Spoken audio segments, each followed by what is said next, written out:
Bueno, vamos a comenzar entonces. Eh, Vamos a comenzar con la exposición entonces del grupo 9.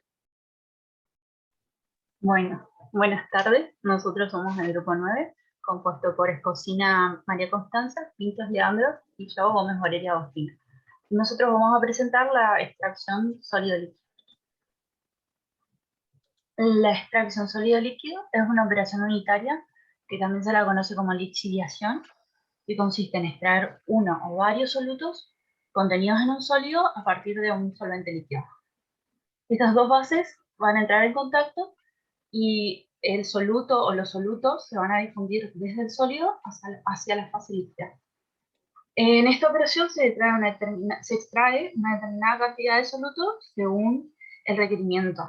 Por ejemplo, si se desea obtener una gran cantidad de soluto contenido en el sólido o solamente queremos eliminar un soluto no deseado. Esta operación es de amplio uso en la industria. Se usa por lo general en la metalúrgica para, por ejemplo, extraer los minerales de los metales, en la alimenticia para extraer el aceite de las semillas y en la farmacéutica, por ejemplo, para obtener productos de plantas para fabricación de otros productos. Algunos de los factores que debemos tener en cuenta al llevar a cabo esta operación es la naturaleza del solvente, que va a depender del soluto que se desee extraer, la superficie del sólido, que puede ser trozado, molido. Esta operación se va a ver siempre favorecida por el aumento de la superficie del sólido, es decir, cuanto más molido, mejor se va a llevar a cabo la lixiviación. Pero si los sólidos son muy finos, esto puede provocar que la velocidad de la operación sea más lenta y dificulte la separación de los sólidos y el líquido. Y bueno, entonces en base a eso se elige el tamaño de la partícula. También hay que tener en cuenta las condiciones operacionales, como son la temperatura, el contacto, la agitación que se le brinda, siempre buscando obviamente favorecer la disolución. Y también la eficiencia de la operación, que nunca va a poder ser del 100%, ya que el sólido, en el sólido va a quedar parte del soluto y también no siempre se puede proporcionar las condiciones ideales para llevar a cabo la disolución.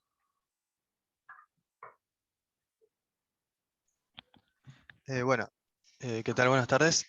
También tenemos los métodos de operación, en los cuales los sistemas de lixiviación se distinguen por su ciclo de operación, donde pueden ser intermitentes, continuos e intermitentes con lotes múltiples. Luego por su dirección de corriente, las cuales pueden ser concurrentes, contracorriente y por flujo híbrido. También por el número de etapas, las cuales hay una sola etapa, múltiples etapas y una etapa diferencial. Y por último tenemos los métodos de contactos, que pueden ser de percolación por rociado o de inmersión o dispersión de sólidos. A partir de los métodos de contacto podemos clasificar los equipos de lixiviación en dos categorías principales, que son los de lixiviación por percolación y los de lixiviación por inmersión. Cuando los sólidos forman una masa abierta y permeable a lo largo de toda la operación de lixiviación y el disolvente se puede percolar a través de un lecho no agitado de sólidos, o sea, sin la agitación del sólido, em, vamos a ocupar equipos de lixiviación por percolación, y cuando los sólidos son impermeables o se desintegran durante la lixiviación, es decir, los sólidos se dispersan en el disolvente y después se separan de él, vamos a estar ocupando equipos de lixiviación por inmersión. Ambas categorías pueden realizarse por carga o en operaciones continuas. Los más comunes o los que más se utilizan los vamos a ir desarrollando a lo largo de la exposición. Voy a hablar de los tanques de percolación por carga. Estos tanques constan de un aspersor, un filtro, el tubo de alimentación, el soporte del filtro y luego la recolección, que sería la recolección del líquido. Son circulares o rectangulares de fondo falso, en los cuales en estos los sólidos se dejan caer hasta una cierta profundidad. Después son rociados con un disolvente, que este disolvente posee un flujo a contracorriente, hasta que su contenido de solutos se reduce a un mínimo. Este mínimo siempre va a depender si es económicamente accesible o no. Y luego, y por último, se excavan. También podemos decir que algunos de estos tanques de este tipo funcionan a presión para contener disolventes volátiles o ya sea para incrementar el índice de percolación. También tenemos los tanques de inmersión por carga con agitadores, los cuales son dos, que está el tanque tipo DOR y el tanque tipo Pachuca. En el tanque tipo DOR se combina la agitación mecánica con la provocada con aire, y el método de operación de este tanque consiste que a medida que una corriente de alimentación con sólidos ingresa al equipo, estos se comiencen a depositar en el inferior, en la parte inferior. Cuando esto sucede, el líquido clarificado se desborda por la parte superior, mientras que la corriente de descarga inferior será una pulpa con un contenido de sólidos más altos a lo que ingresó inicialmente. También tenemos el tanque de tipo Pachuca, que son cilíndricos con fondo cónico, y en su interior hay un tubo coaxial, el cual está abierto en sus extremos. Además, tiene un inyector de aire, el cual ingresa a través de este tubo nombrado, el tubo coaxial, digamos. Bueno, entonces de esta manera se logra que la densidad de la pulpa en el interior del tubo sea inferior a la que se tiene en el exterior del mismo.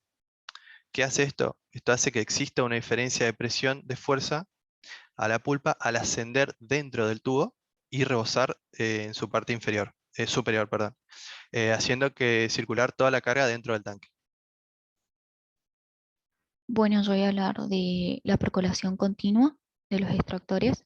El primer extractor que vamos a ver es el extractor de Volvan, que consiste en una serie de cestas perforadas en el fondo que están fijadas en una banda con movimiento sin fin, y todo esto está dentro de un recipiente hermético. Primero se van a alimentar los cestos, que van a descender con los sólidos secos. Del lado derecho se va a rociar con un disolvente parcialmente enriquecido, y del lado izquierdo se va a rociar con un disolvente puro a contraflujo. Los granos, una vez agotados, se van a dejar caer de las cestas por la parte superior a un transportador de paleta. El segundo extractor que vamos a ver es el extractor de rotocell, que consiste en una carcasa cilíndrica dentro del cual se va a encontrar un tanque de la misma forma que se encuentra girando.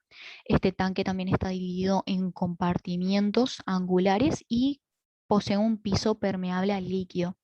Al girar este tanque en un eje central, va a permitir que los compartimientos pasen de forma sucesiva por el punto de alimentación, el conjunto de rociadores de disolvente y por las secciones de drenaje y de descarga.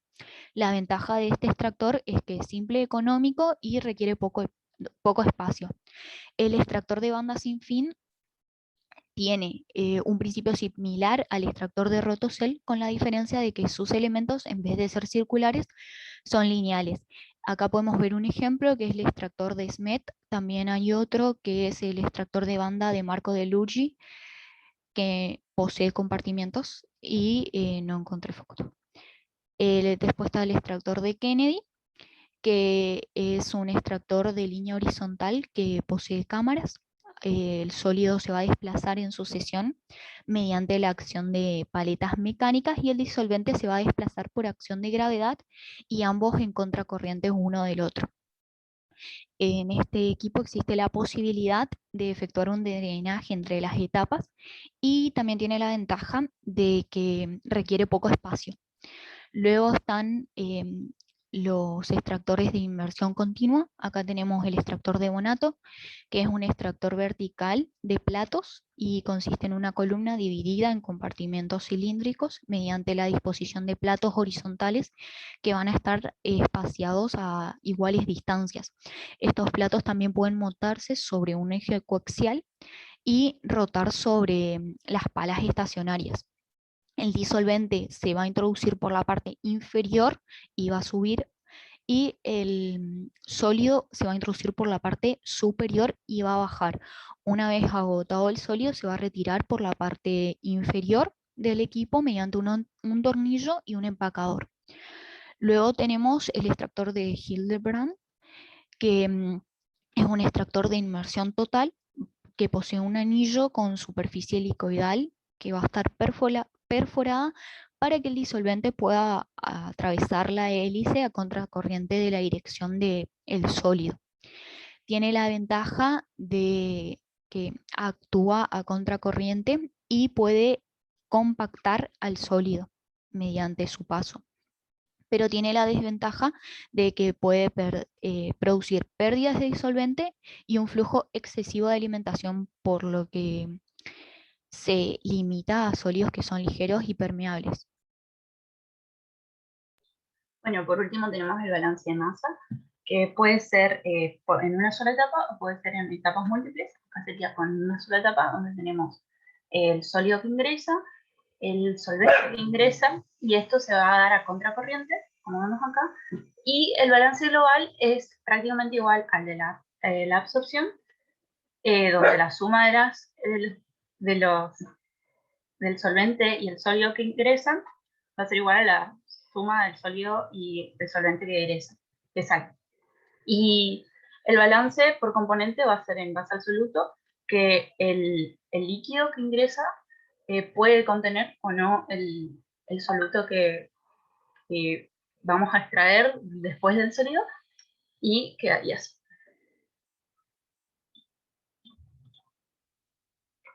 Terminamos.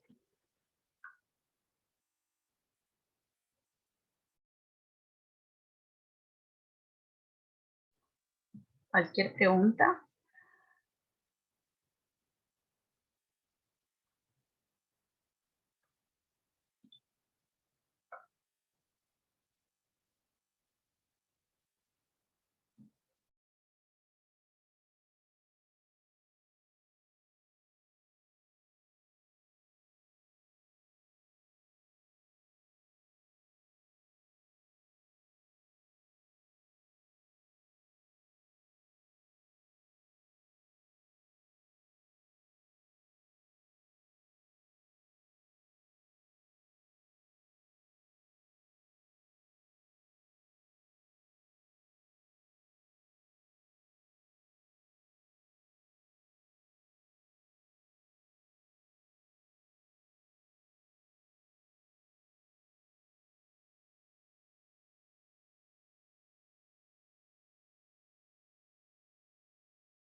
Perdón, disculpen, estaba muteado, no me di cuenta.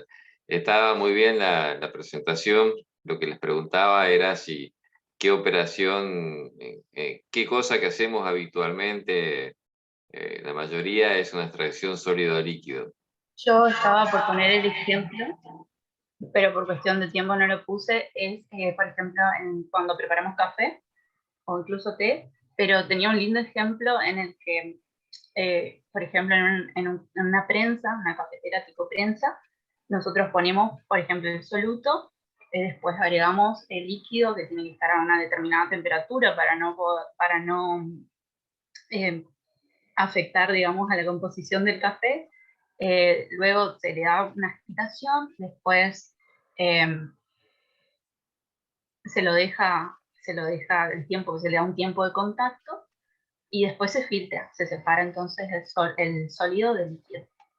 Y ahí el líquido tiene sale con el soluto que se extrajo de ese sólido. Bueno, ¿algún otro que se le ocurra otra cosa habitual que es una extracción sólido-líquido? Cuando tomamos mate, profe. Exacto, cuando tomamos mate. O sea, el mate es una extracción sólido-líquido, en la cual tenemos un lecho fijo que vamos agregando agua, ¿no es cierto? Es como una extracción de múltiples pasos, digamos. Bueno, bueno, hoy vamos a dar el taller de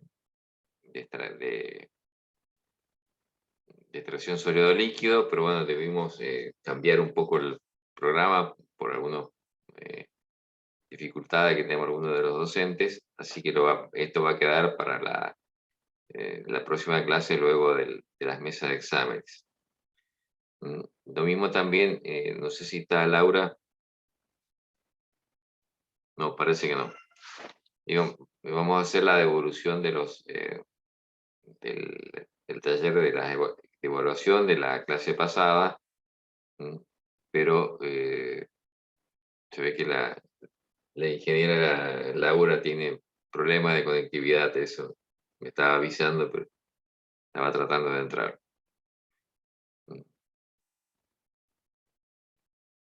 Lo que también vamos a hacer... Disculpe, Sí. la semana que viene no hay clases, ¿no? No, la semana que viene son las mesas de exámenes y son con suspensión La de semana- actividades. Así que no sé si alguno va a rendir algo, pero bueno, la semana que viene no tenemos clase. Y también el otro cambio que hacemos es que para la clase del 16 de junio, que sería la siguiente de las mesas, solamente va a poner el grupo 10 y ahí daremos también el taller de extracción sólido líquido. Y el grupo 11 va a exponer el 23 de junio.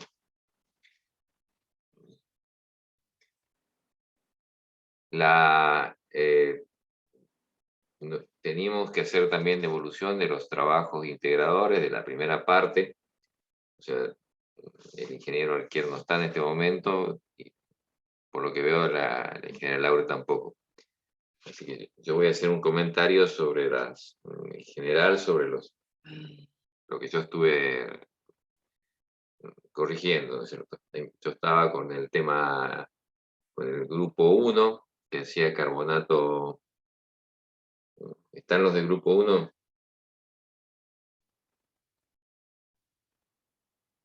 Hola, sí, profe. Bueno, yo les he hecho una devolución, no sé si la han mandado de vuelta. No, nos quedó a corregirla y se la mandamos porque se nos atrasó porque habíamos rendido justo esta semana y estábamos estudiando para eso. Bueno, algunas de las cosas que también están de ustedes es que en la carátula pusieron la carátula que corresponde a los talleres y no a los informes.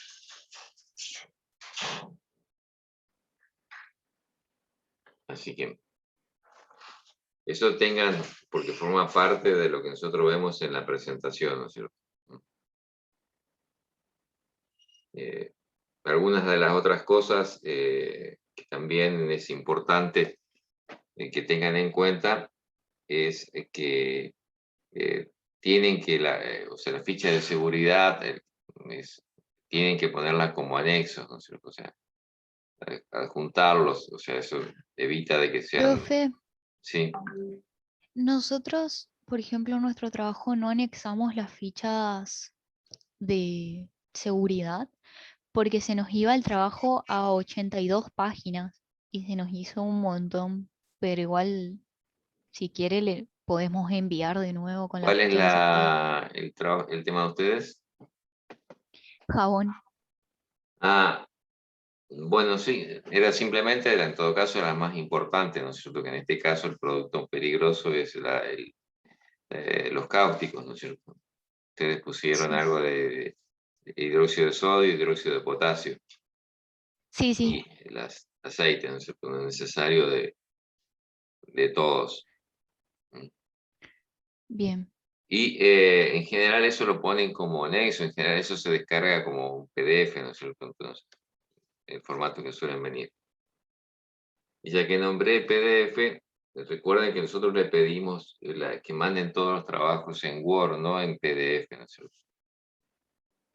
Le pedimos así porque es mucho más fácil para nosotros hacer observaciones todo en un Word que en un PDF. Entonces, por ese motivo es que le pedimos. Esto es sobre todo por el grupo de quesos, que es el grupo 5, que mandó el trabajo en PDF y lo mandó en Word. Las fichas de seguridad y la información complementaria sí pueden mandar en PDF, porque sobre eso nosotros no vamos a hacer ninguna observación. O sea, es la información adicional que ustedes agregan. El otro comentario general que quiero hacer es que cuando mandan los correos electrónicos, es muy importante que ustedes en el asunto y en el nombre del archivo quede claro de qué se trata, ¿no? Porque inclusive hay grupos que han mandado los mails sin decir de cuál era el motivo, ¿no?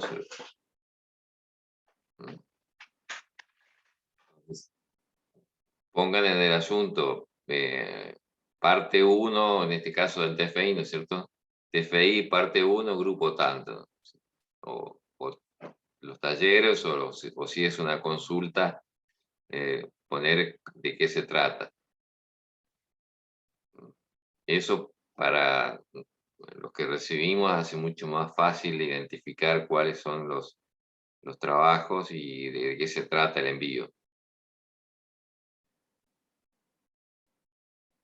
Después, en general, los otros trabajos están bien. Los comentarios en general es que en general las fichas de seguridad estaban copiadas o estaban copiadas aparte. ¿No? Lo que les pedimos es que las adjunten, ¿no? Hola Laura, ¿qué tal? Hola, buenas noches a todos. Buenas, ¿te pudiste conectar finalmente? Sí. Costó un poquito hoy. Bueno, estábamos haciendo un comentario sobre el trabajo, la primera parte, los trabajos integradores. No sé si vos tenés algún comentario. No, todavía no pude revisar nada, así que por ahora no tengo ningún comentario. Sí. Bueno, yo ya le comenté todos los cambios que íbamos a hacer, los cambios en el cronograma, y queda hacer el informe de la evaluación de diagnóstico. Sí. ¿Comparto nomás? Sí.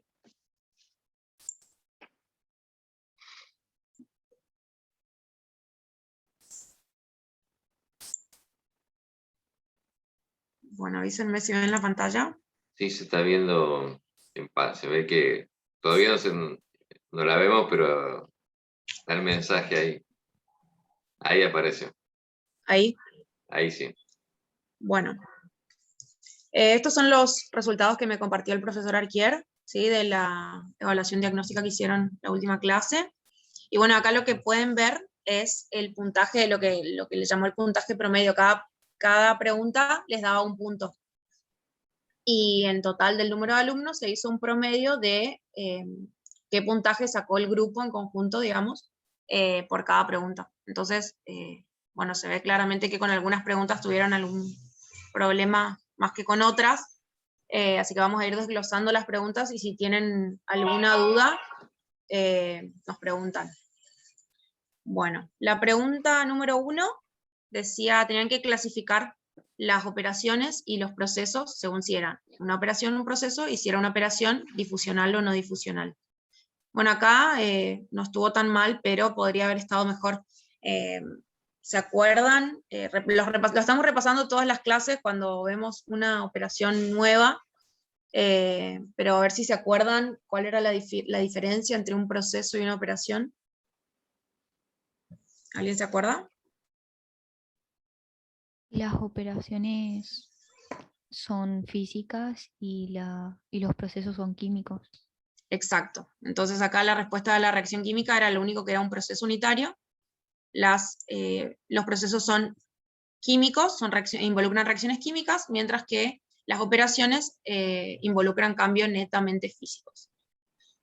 Y después tenían que clasificar si eran difusionales o no difusionales. ¿Alguno se acuerda qué implicaba que un proceso sea, una operación sea difusional o no difusional? ¿Por qué la destilación y la absorción son procesos difusionales mientras que el tamizado no?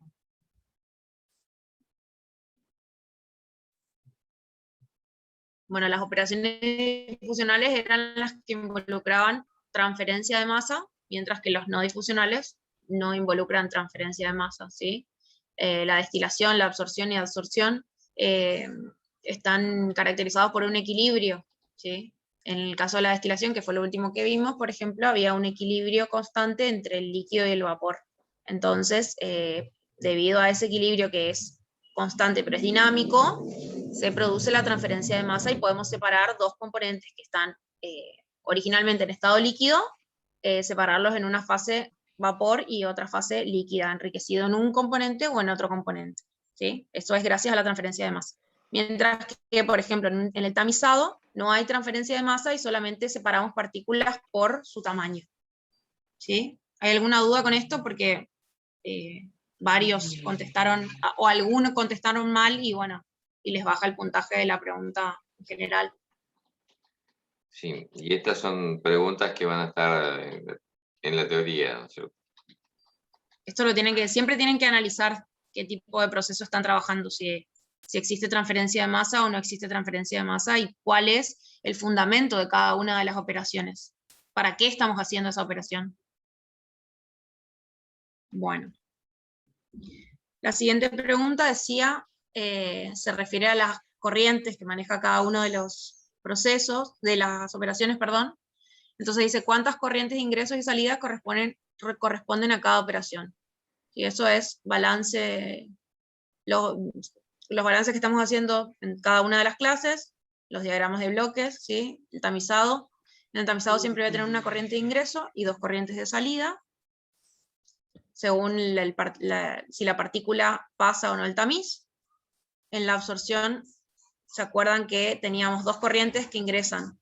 El líquido, que es el que va a lavar un componente de la corriente gaseosa, y a la salida tengo una corriente líquida que está concentrada en ese componente que yo quiero arrastrar, y una corriente gaseosa que está más limpia en ese componente. Siempre son dos corrientes que entran y dos corrientes que salen. Y en la destilación, como lo dije recién, tenemos una corriente líquida que ingresa y aumentando la temperatura, cambiando el equilibrio, vamos a poder concentrar o enriquecer la corriente de vapor en un componente, mientras que se empobrece en el líquido, ¿sí? Aunque tengamos más de dos componentes, perdón, siempre va a ser una corriente que ingresa y dos corrientes que salen. ¿Eso se entiende la diferencia? Porque teníamos un par de destilaciones que tenían tres componentes, pero siempre vamos a tener dos corrientes de salida. No hay que confundirse con eso. Bueno. Esta fue la pregunta un poco más bajo, fue el porcentaje. Acá tenían varias cosas que marcar, quizás por eso sacaron menos puntaje, por ahí se equivocaron en una o se olvidaron de marcar alguna de las opciones. Al plantear un balance de materia, queda a su criterio utilizar los moles, la unidad másica o moles indistintamente, el volumen de las corrientes en todos los casos, la masa de un compuesto o de un compuesto químico o una especie atómica.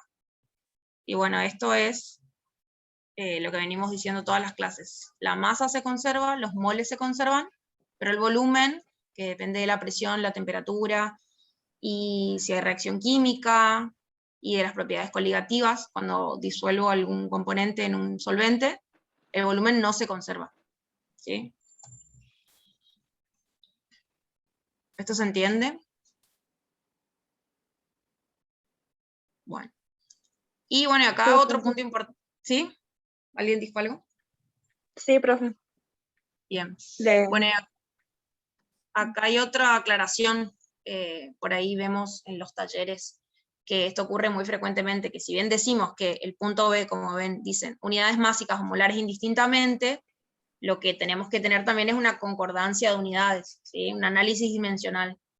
Porque, por ejemplo, si yo uso, en el balance particular, si yo estoy usando una fracción en moles, tengo que usar una corriente que esté expresada en moles.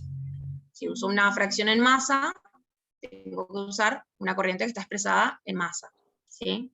Acá les puse un ejemplo, en este ejercicio, que tenían una mezcla de metano y aire, que tenían que diluirla con más aire, entonces disminuía la concentración de metano en la corriente de salida, y decía, el porcentaje en mol de metano tiene que estar entre el 5 y el 15, e ingresa una corriente que tiene 9% en mol de metano en aire, ¿sí? Pero sin embargo, la corriente de alimentación era de 700, el dato decía 700 kilogramos hora.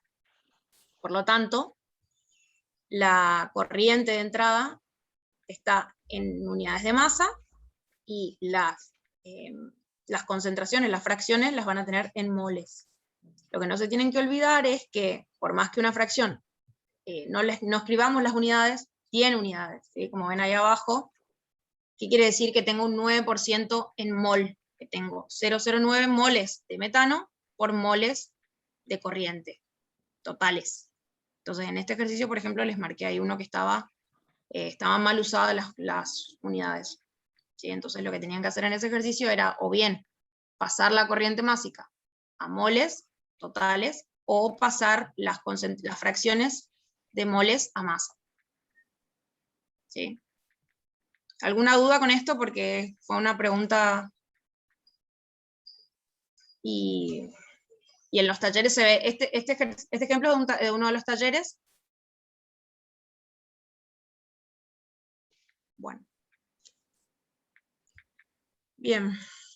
Siguiente pregunta decía, al resolver un balance de materia, ¿es obligatorio plantear el diagrama de flujo? Habíamos dicho que no, el diagrama de flujo nos muestra qué equipos se utilizan en cada operación.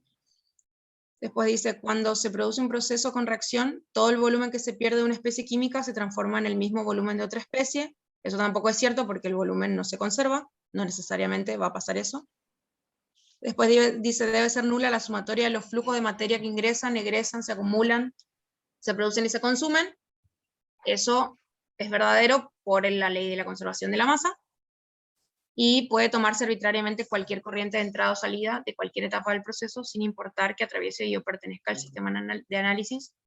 Eso no es verdadero porque habíamos dicho que justamente al plantear un balance de masa necesitábamos delimitar perfectamente los límites del sistema para poder visualizar qué entraba y qué salía de esa envolvente.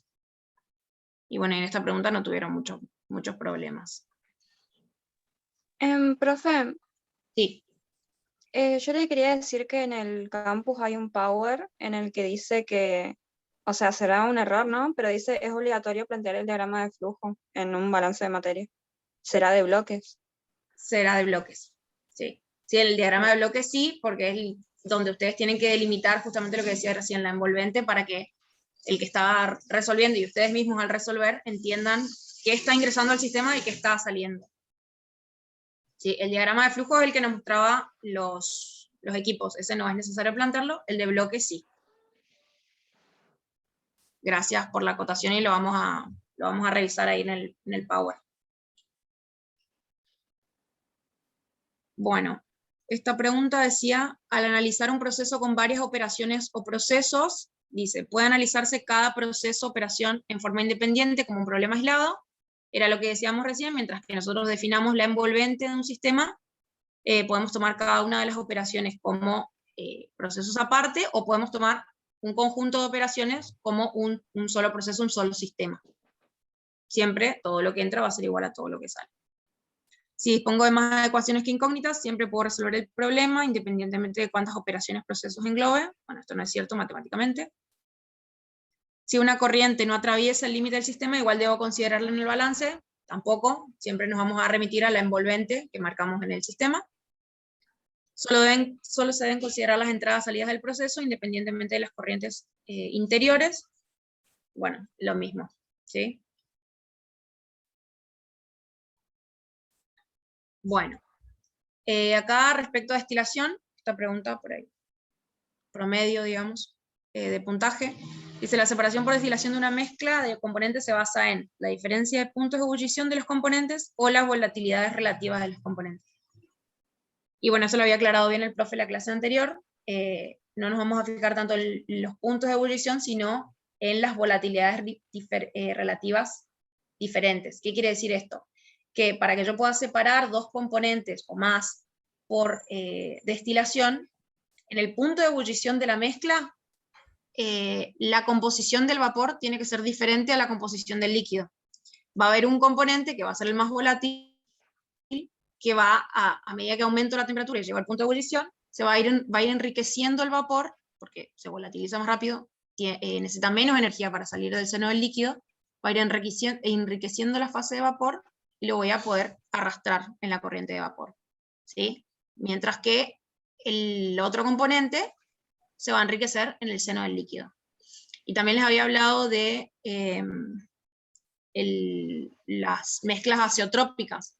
Las mezclas azeotrópicas son el mejor ejemplo de esto, porque son en el caso, por ejemplo, del etanol 96%. Son dos componentes que tienen distintos puntos de ebullición, pero que sin embargo, a una concentración determinada, si yo destilo esa mezcla, voy a encontrar que el destilado y las colas tienen la misma composición. Es decir, que empieza a comportarse como una sustancia pura. Es decir, que en ese punto las volatilidades de ambos componentes no son distintas. Entonces no las puedo separar por destilación. Tengo que buscar otro método para separarlas si quiero concentrar más. ¿Sí? ¿Esto se entiende?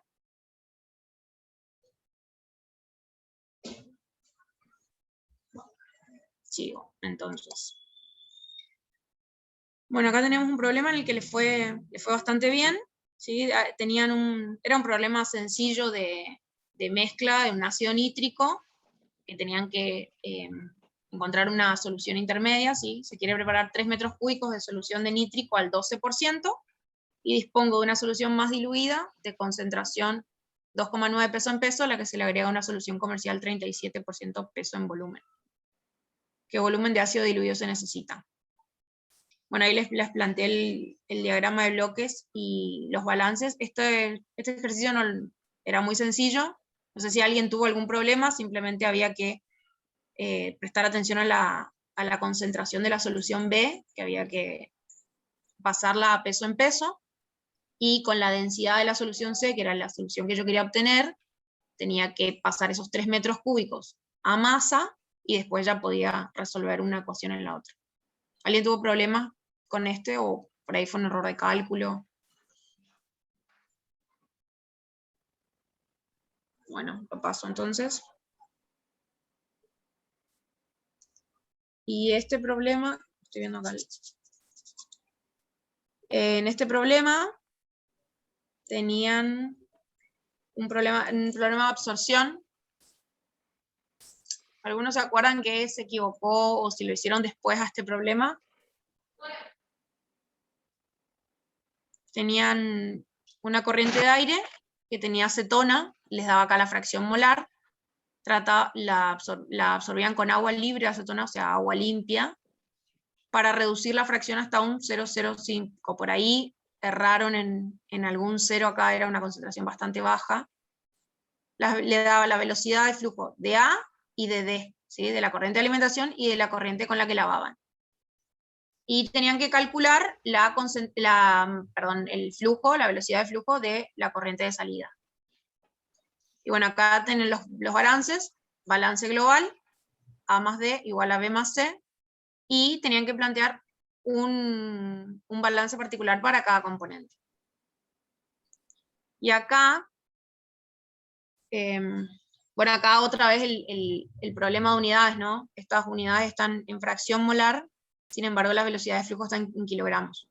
Así que tenían que convertir las fracciones molares en fracciones másicas, y una vez que tenían esto, ya acá en C solamente hay aire y acetona, y en A también, entonces podían plantear reemplazar en el balance del aire y hallar C. ¿Alguno tuvo problemas con este problema? ¿O algo que no se entienda?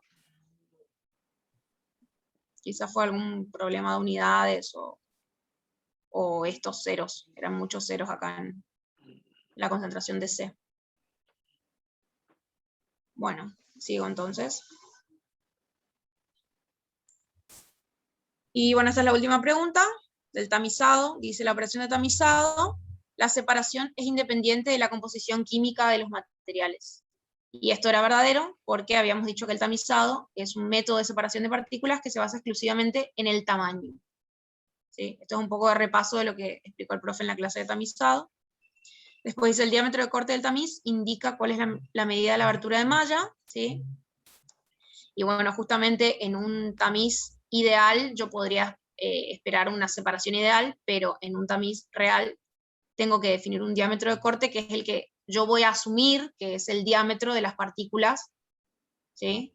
Pero le llamamos diámetro de corte, y estaban normalizadas en las tablas Tyler. Y después dice, la eficiencia aumenta proporcionalmente al incremento de la alimentación, y esto no era verdadero. ¿Por qué? Porque si yo tenía el tamiz sobrecargado, ¿sí? Yo estoy disminuyendo la probabilidad de que una partícula que tiene el tamaño suficiente para pasar, se encuentre con la abertura del tamiz. Entonces, como dice acá, la oportunidad de paso de una partícula de un tamaño inferior a la abertura de malla es función del número de veces que esa partícula choca contra la superficie y de la probabilidad de paso. Entonces, si yo tengo que esa partícula que puede pasar por su tamaño no logra encontrarse con el tamiz porque hay demasiadas partículas, la eficiencia disminuye. Entonces, si yo sobrecargo el tamiz, la eficiencia disminuye. ¿Sí? Bueno. ¿Alguna duda? ¿Algo que les haya quedado, que no les haya quedado claro?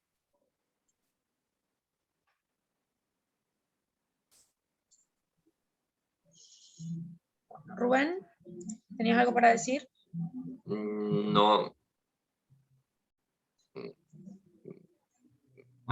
Bueno, es importante que ustedes planteen las dudas que tengan para que, digamos, llegado el momento del parcial no tengan dificultades, ¿no es cierto? Que queden claros todos estos conceptos. Así que si tienen dudas, pregunten. No tengan vergüenza. Si le dijimos en la primera clase, ¿no es cierto?, cómo era nuestra metodología y de la importancia de que ustedes planteen todas las dudas.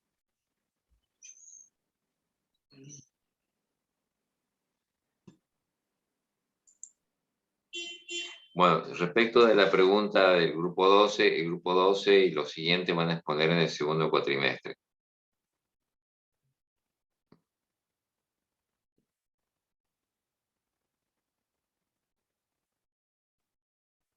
No sé si tienen alguna otra pregunta.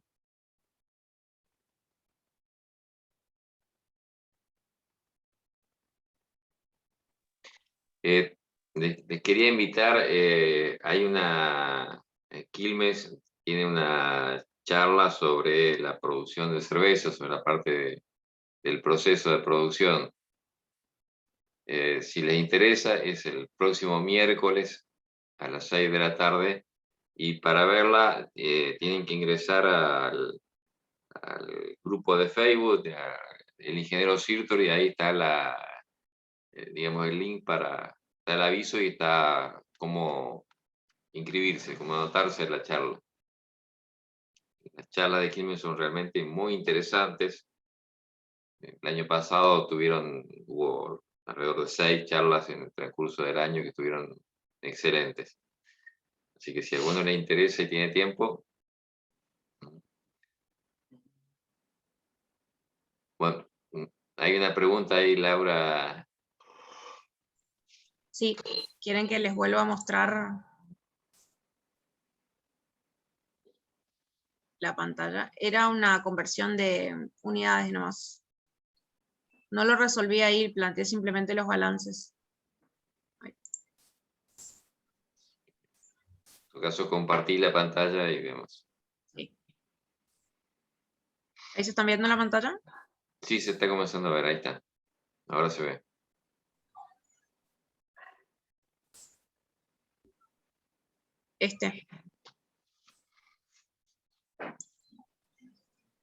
¿Cómo era la pregunta? ¿Cómo se resolvía el problema? Sí. Bueno, acá tenían de dato, tenían que se querían preparar 3 metros cúbicos de una solución de ácido nítrico al 12%. Entonces teníamos el volumen de la corriente de salida, ¿sí? Acá dice volumen de 3 metros cúbicos. Y con la densidad que nos daba de dato, podíamos hallar la masa que necesitamos de nítrico, de producto. Bueno, entonces se plantea el balance de masa global, A más B, el concentrado más el diluido, el intermedio, que es el producto, y después simplemente el balance particular del nítrico.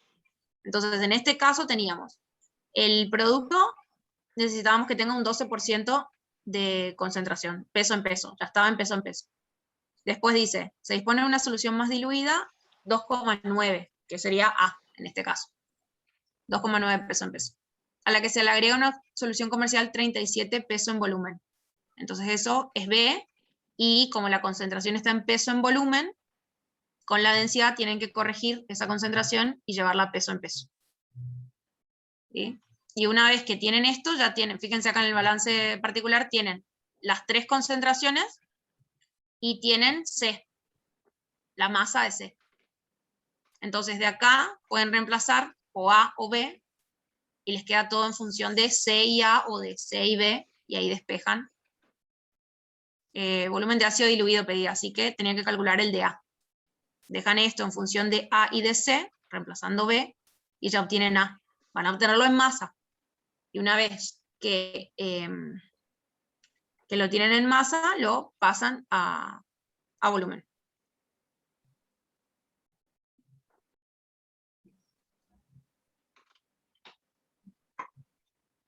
¿Queda alguna duda, alguna?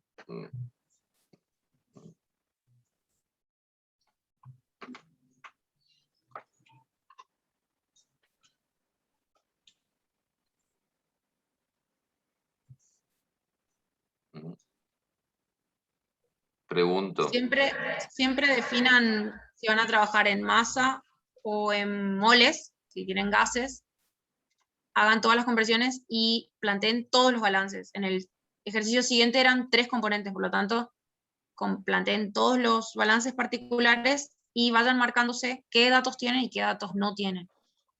Y ahí después es una cuestión de sistema de ecuaciones nada más, reemplazar una en la otra. Eran bastante sencillos los problemas. ¿Te quedó claro, Florencia?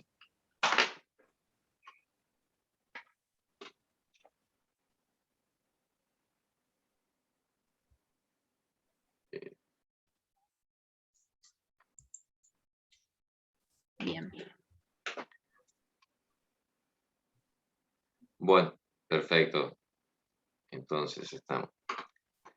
Bueno, si ustedes no tienen preguntas, vamos a terminar la clase por hoy. Y para los que rinden, que tengan suerte la semana que viene. Y los que quieran ver la charla, ingresen ahí al grupo de Facebook. Creo que la mayoría ya están, digamos, están incluidos.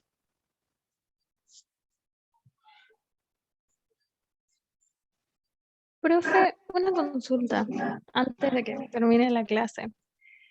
No sé si usted era el encargado o el otro profe. Había un grupo que planteó una visita virtual a la Serenísima, ¿puede ser? ¿Se va a hacer o no? No tenemos noticia, pero...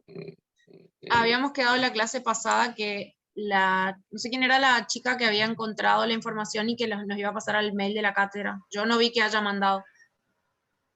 Sí, tipo, tenía que ser mi compañera, pero si no, le mando ahora mismo. Yo tengo la página, todo. Me pedía datos como la dirección de la facultad. Datos institucionales.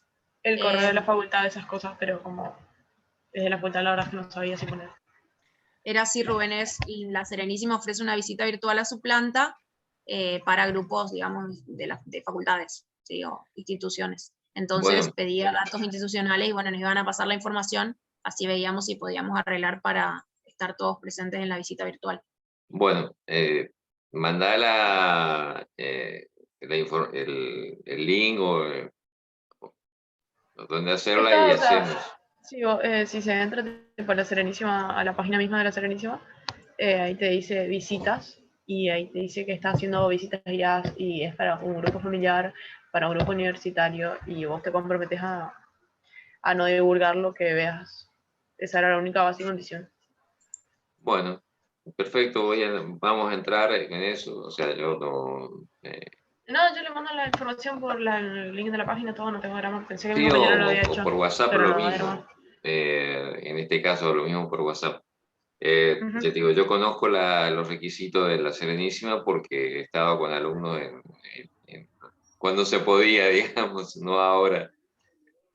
Así que estaba de forma presencial en la Serenísima. Y me imagino que será muy interesante porque en general siempre las visitas ahí a la Serenísima fueron muy lindas. Sí, nosotros buscando información para el trabajo final cuando tocó leche en polvo y como que es la marca más conocida en Argentina, digamos. Y entramos a buscar en la página si nos podían dar información y esas cosas y ahí vimos que daban visitas guiadas. Eh,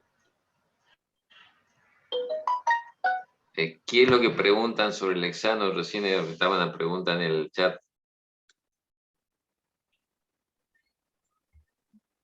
Sí, profe, en la corrección del informe, a nosotros nos había tocado el tema del aceite. Nos Sí, pusieron que nos faltó la ficha de seguridad del examen. No sé claro, si... porque ustedes dentro de los procesos que tienen están en una parte de extracción por solvente. Y actualmente prácticamente todas las industrias que tienen aceite de girasol, de soja y de los otros granos oleaginosos eh, tienen una extracción por solvente. Y el solvente es hexano. Claro, O sea, no, solamente hay muy pocos aceites que no se hacen proceso de extracción. Por ejemplo, el de oliva, ¿no es cierto? Que no se utiliza solventes.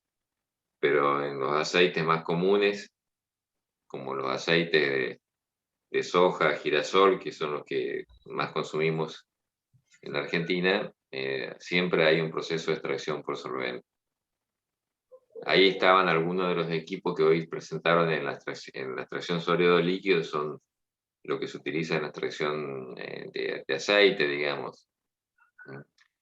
Entonces, por eso es que les pedía el hexano. El hexano es ustedes lo han puesto, es el líquido que se utiliza el solvente que se utiliza para extraer el aceite de la claro. semilla, digamos. Gracias, profe.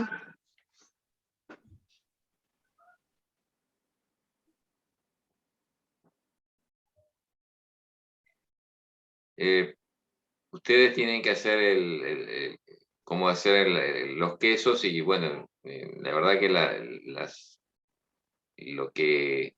variantes de queso que hay son muy similares en todo el proceso de elaboración. Lo que cambia es la cantidad de humedad que se retiene, ¿no es cierto? Y después está el proceso de maduración, pero ya en el proceso de maduración prácticamente no hay cambios en la masa, simplemente en la composición, ¿no es cierto? Por el proceso digamos, de fermentación que ocurre en los quesos. Así que no importa cuál sea de los quesos, no hay mucha diferencia. Profe, ¿ya corrigieron a todos los grupos el trabajo? No, solamente corregí yo que son los grupos 1, 5, 6, 7, 9 y 10. Ah, ok, no porque no nos había llegado la devolución y... Así que, Sí, todavía yo no pude ver los míos, pero en la semana seguramente. sí, esta semana a los docentes nos han tenido de reuniones bastante agitadas, digamos, hemos tenido una semana. Así que,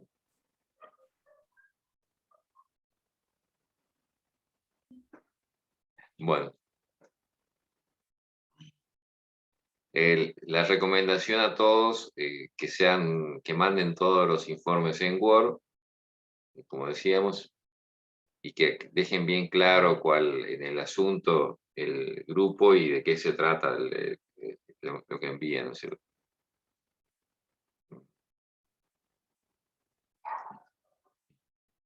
Bueno, entonces si no hay más, nos vemos dentro de 2 semanas.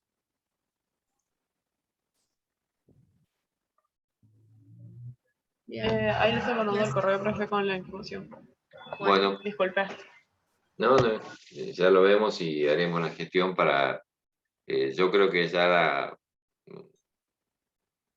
bueno, será en agosto probablemente para lo que planifiquemos, algo que sea muy dentro de los próximos días, ¿no es cierto? No sé si ustedes tienen, cómo están con parciales, con las otras materias, como para poder destinar algunas horas.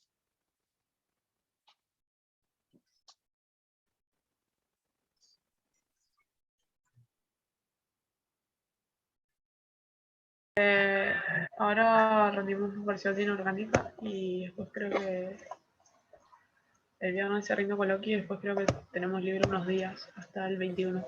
Bueno, voy a ver cuánto será la disponibilidad de la gente de la Serenísima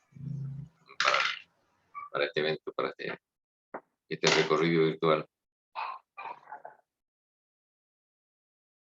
Perfecto, ahí le mando el correo. Bueno.